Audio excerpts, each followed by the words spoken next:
pagsabi po niyong sa akin, parang pinapanghinaan po ako ng loob. Tapos po, bali po 4 years po akong nagsasuffer dito sa sakit na to. Nahihiya po ako lumabas sa amin. Lagi lang po nakakulong sa bahay. Kasi po, pinandidirihan po ako ng mga tao. Kasi po, yung katawan ko po may sugat.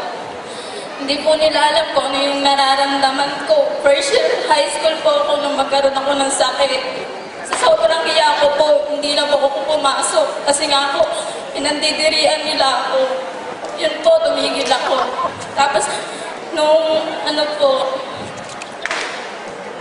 bali po, nung hindi po inangasahang araw po, may dumating po sa amin na isang kinatawan po ng AIM Global.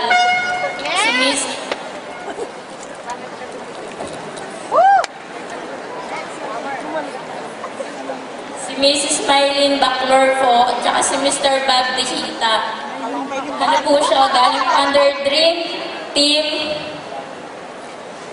Alliances, headed by Mr. Roy Cueto and Mr. Laksamana. Dahil po, ito po yung gamot na nakapagpagaling sa akin. Ito po ng AIM Global.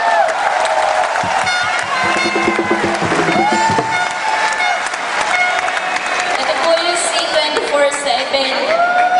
Napakalaki po ng pasasalamat ko dahil po isa pong milagrong produkto ito ng AIM Global na dati po akala ko wala na po, hindi na po ako lalabas, hindi na ako makakapag-aral. Pero ngayon po magaling na ako.